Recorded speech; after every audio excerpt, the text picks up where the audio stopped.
तो बीपीएससी परीक्षा पर घमासान, सवाल है कि समाधान क्या होगा। समाधान तो नजर नहीं आ रहा है। यहां जरूर अभ्यर्थियों पर लाठीचार्ज हो जाता है बार बार। और इस बीच बीपीएससी अभ्यर्थियों का प्रदर्शन जारी है। आज लेफ्ट पार्टियों ने बिहार में चक्का जाम का ऐलान किया है। सुबह 11 बजे पटना समेत पूरे बिहार में प्रदर्शन का ऐलान किया गया है। आरवाईए और आइसा ने चक्का जाम का आह्वान किया है। सीपीआई-एमएल ने रेल रोकने का भी ऐलान किया है। ब्रेकिंग न्यूज, बीपीएससी अभ्यर्थियों को लेकर जो लगातार उनका जब आंदोलन है, आज 13वां दिन आप मान सकते हैं, पिछले 13 दिनों से आंदोलन कर रहे हैं और अब इसमें सियासी पार्टियां भी कूद गई हैं। लेफ्ट ने आज चक्का जाम का ऐलान किया है, रेल रोकने का भी ऐलान किया। कल प्रशांत किशोर भी गांधी मैदान में पहुंचे थे, छात्र संसद का ऐलान हुआ था। हालांकि प्रशासन ने इजाजत नहीं दी थी, जहां पर पुलिस और छात्रों की बीच झड़प हुई। वाटर कैनन से छात्रों पर पानी की बौछार की गई। कल इससे पहले भी लाठीचार्ज तक हो गया था, लाठियां भी भाजी गई। देखिए कल की तस्वीरें हैं, इतनी कड़ाके की ठंड में उन पर लाठियां बरसाई गई। छात्रों पर वाटर कैनन से पानी की बौछार की गई। हाथ में तिरंगा, छात्रों के हाथ में आप तिरंगा देख सकते हैं। सवाल है कि सरकार या फिर आयोग इन छात्रों से बात करके समाधान की दिशा में कोई कदम बढ़ाने के बजाय इन छात्रों पर लाठियां क्यों बरसा रही है।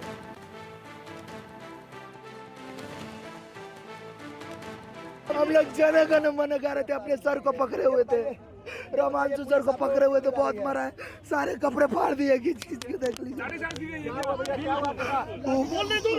ये देख लीजिए पूरा फूला लाठी से इस पर मारा गया। देखिए इस पर लाठी चलाया गया, देखिए पूरा फूला हुआ। ऐसा उम्मीद था कि पुलिस इस तरीके से छात्रों पर करेगी? हमें कभी नहीं हुआ है। उम्मीद था कि जो व्यक्ति उसी पढ़ाई को पढ़ के आते हैं, प्रशासन में आते हैं, वो अपने ही बच्चों पर इस तरह बर्बरता करेगी, हमको उम्मीद नहीं था। आप देखिएगा, नॉर्मलाइजेशन को लेकर के हमने मुख्यमंत्री को भी चिट्ठी जो है लिखा। हम लोग लोकतंत्र में रहते हैं, लोकतंत्र की मर्यादा में रहते हैं और लोकतांत्रिक जो हमारा ढांचा है, उस ढांचे के अनुसार नेता विरोधी दल होने के अनुसार हमने माननीय मुख्यमंत्री जी को चिट्ठी लिखा। हालांकि चिट्ठी का कोई जवाब नहीं आया, लेकिन उसके बाद स्टूडेंट्स ने प्रोटेस्ट किया। दौरा के उस समय भी लोगों को पीटा गया, कई का सर फोड़ा गया, डीएम तक ने झापड़ मारा, हाथापाई हुई। और बाद में उसके बाद जो बीपीएससी है, आयोग जो है, वो जस्टिफाई करता है कि भाई ऐसी कोई बात नहीं थी, नॉर्मलाइजेशन नहीं होना था। उस समय भी हमने सवाल उठाया था कि 10-15 दिन से लगातार छात्र आंदोलन कर रहे हैं, विधानसभा में ये मुद्दा उठ रहा है, तब क्यों नहीं बीपीएससी ने इसको क्लैरिफाई किया। सवाल यही है कि बीपीएससी पर आखिर घमासान कब थमेगा, समाधान क्या है।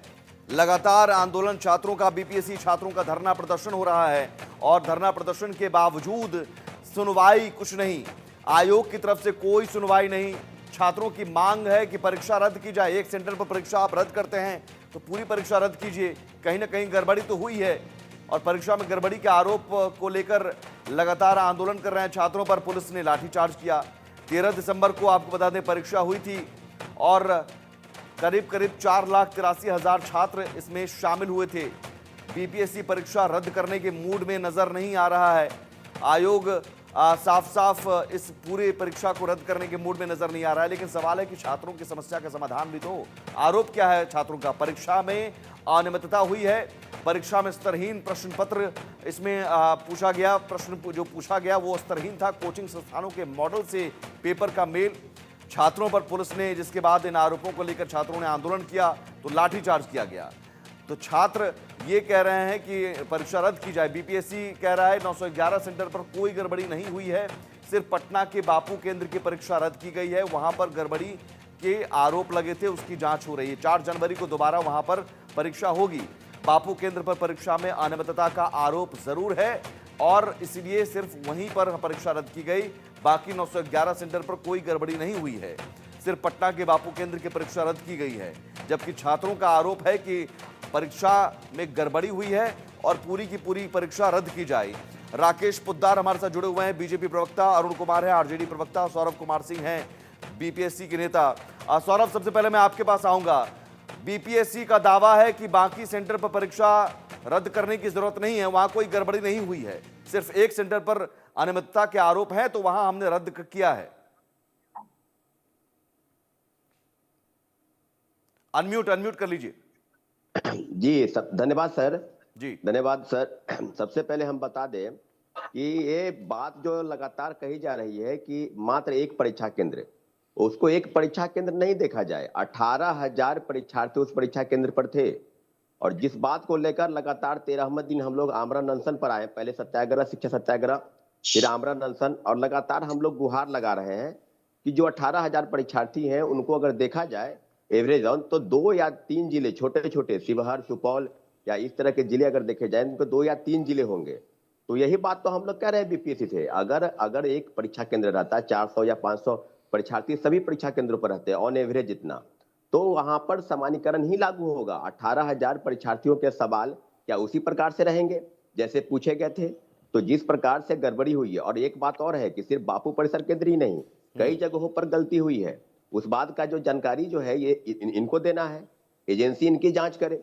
लगातार हम लोग धरने पर बैठे हैं और सर एक बात, जिस बात के लिए हम लोग आमरण अनशन कर रहे हैं, जिस बात को लिए क्या प्रशासन की तरफ से या बिहार सरकार के प्रतिनिधि की तरफ से कोई भी अभी तक बातचीत करने को तैयार है क्या?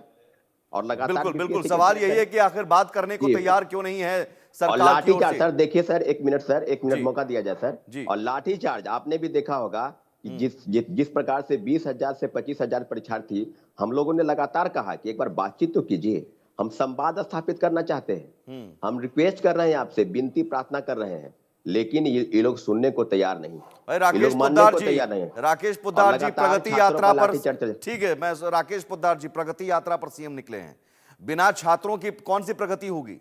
छात्रों पर लाठी बरसा के प्रगति होगी? इस